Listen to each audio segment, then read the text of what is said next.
Okay, grade 10s. So we're going to keep moving on. Still talking about the atom, but we're going to talk about if we slightly modify the atom by doing a couple things. Remember yesterday we talked about how neutrons and electrons can move from atom to atom. So we're going to talk about today, well, what happens if they do? If a neutron comes into an atom that's not there before, what happens to that atom? And same with electrons. If an electron comes to an atom or leaves an atom, what happens to it? Okay, and that's the formation of ions. Okay, so yesterday, or depending on when you looked at this lesson, we reviewed the structure of regular atoms and different types of elements. So we discussed the different parts of an atom, like protons, electrons, and neutrons. And we mentioned that two of these subparticles, neutrons and valence electrons, are capable of moving around. Okay, protons are not. They have to be stuck in the nucleus. They can never move from atom to atom. So today's lesson is all about if neutrons enter or leave an atom, what happens? And then the second thing, what happens if valence electrons leave or enter an atom? Okay, so this brings up the idea of isotopes. Okay, so this should be a little bit new. We didn't talk about this in grade 10 or grade 9. So the periodic table reports the number of neutrons in the most stable form of the atom. Okay, yesterday we used the periodic table in order to figure out the number of neutrons. We took the atomic mass and we minus the atomic number, and that gave us the number of neutrons. Well, that's the number of neutrons in the most stable form of the atom, but there are some unstable forms of the atom as well. Okay. However, neutrons are able to enter the nucleus of atoms and sometimes leave an atom, but more often we actually fire neutrons in. So when a neutron enters or leaves an element, it changes into what we call an isotope. Okay? So what an isotope is basically an atom that contains more or less neutrons than reported on the periodic table. Okay? So what we have here, if you look down here at the bottom, we have several different versions of carbon. Okay? The first one we look at is regular carbon. So this is regular carbon. This is not an isotope. If you looked on the periodic table, this would be regular carbon. Okay? It's got 6 protons. It's got 6 neutrons. Okay? So we'll say that the neutrons are, in this case, blue.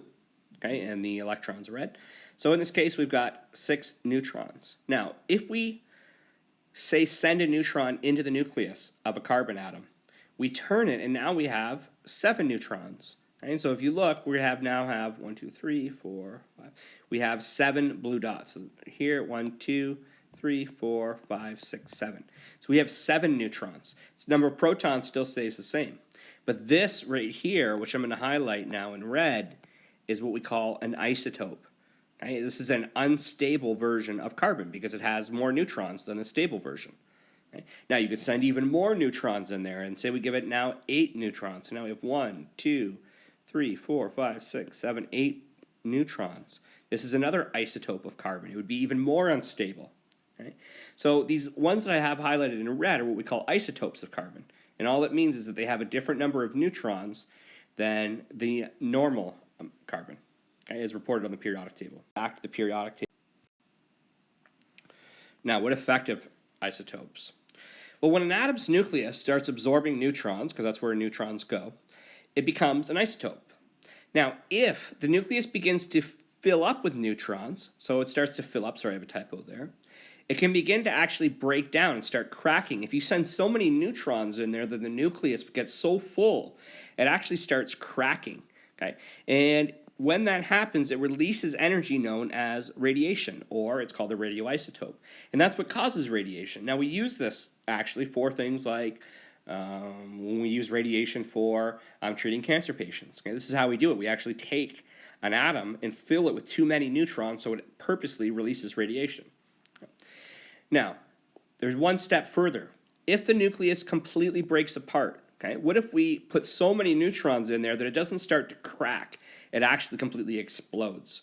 Okay? Then it releases a ton of radiation energy all at the same time, and this is known as a nuclear explosion. Okay, and again, I have nucleus explosion. It's a nuclear explosion. So kind of if you take a look at here down, this is how a nuclear power plant works. If you look down here at this diagram. So we have a uranium atom. Okay, so uranium is just a really, really big atom. And all we do for nuclear power is we send a neutron into that uranium atom. And that uranium is so full of neutrons. It has a ton of neutrons in there. So just adding one more causes that atom to split. So the uranium splits into 2 smaller atoms. And when it does that, it releases a ton of energy. okay, a ton of energy, known as nuclear energy. Okay? And on top of it, it actually releases another neutron. And then that neutron will go hit another uranium atom, and then another uranium atom. So this keeps happening over and over and over again. Okay? So you really only need to kind of fire one neutron, and then this is a cascading event. Okay? And that's why things like when you have a nuclear bomb go off, it's not the actual explosion that kills most people, it's the aftermath. Because this reaction that I'm kind of outlining here happens over and over and over and over again. So if you've taken, say, history and you've talked about Hiroshima, when they dropped a nuclear bomb on there, they actually had to move the city. And the reason why they have to move the city is this reaction of uranium completely splitting and releasing radiation is still occurring in Hiroshima. Okay? Even 90 or 60 years after it's actually happened. Okay? It just keeps happening and happening and happening. Okay. I'm going to show you if we go. Okay.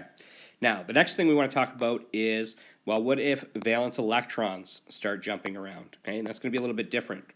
So valence electrons, the electrons that are in the outer ring. So if I'm going to highlight the valence electrons down here, okay, it's going to be this one and this one. There's only two valence electrons in magnesium. Okay, so valence electrons are free to jump from atom to atom and do so regularly. Now, atoms, in order to be stable, this is the reason what they're going to do. In order to be stable, they need to have a full outer ring.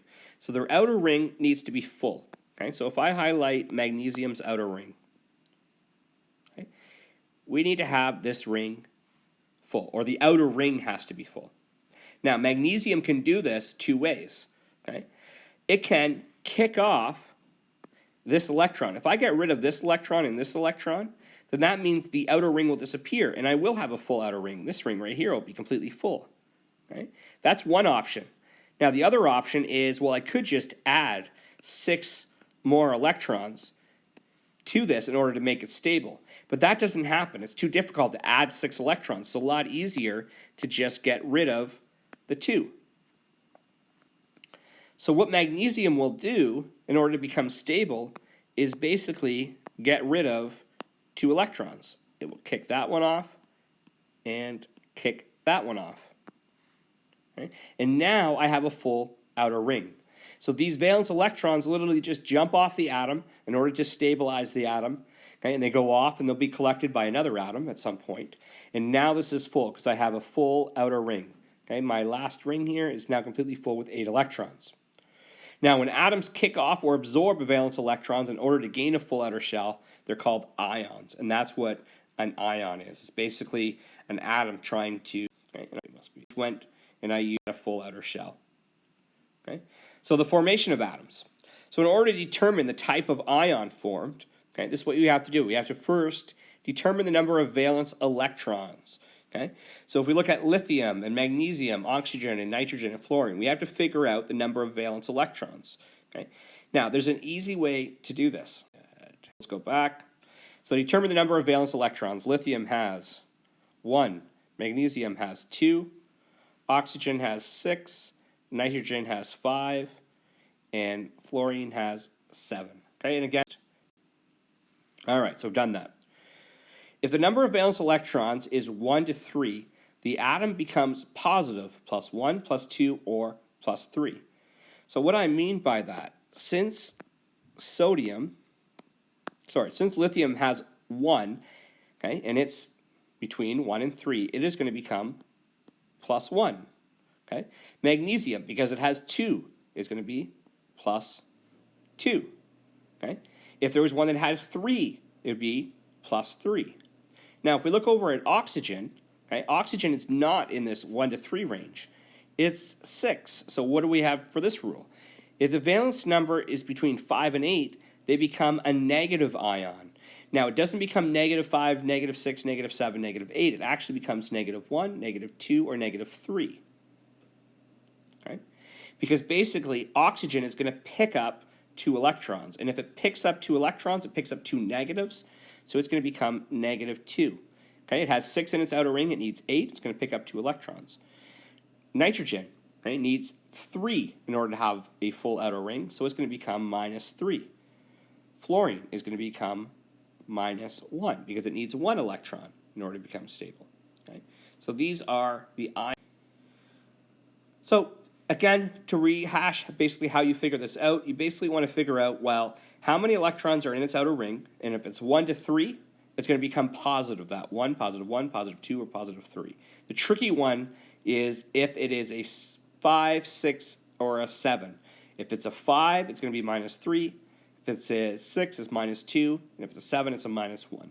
Okay? I realize this is a little bit tricky, so don't get too bogged down if you don't completely understand the ion part. Okay? If we look at the periodic table, and I have my board drawings here, okay? Everything in this first column will have one valence electron. Okay? Everything in the first column has one valence electron. Okay? Everything in the second column will have two valence electrons. Okay? Now you skip over the middle of the periodic table. So this isn't a full version of the periodic table. This is just a smaller version of it. Okay? But skip over the middle. Everything in boron and aluminum's column is going to have 3 outer electrons. Carbon's column is going to have 4. Nitrogen's going to have 5. Oxygen's column is going to have 6. Fluorine's going to have 7. And helium's going to have 8. Right? So that's a really, really easy way to know, well, how many valence electrons do they have? And if you forget, you can always just refer back to this picture. So if I said, well, how many valence electrons does aluminum have? You can look and say, okay, there's 1, there's 2, and there's 3. There's 3 valence electrons on aluminum. How many does beryllium have? 1, 2 valence electrons. Okay? This sheet, to figure that out, I looked at them. Okay? That get formed. Okay. Thanks, guys.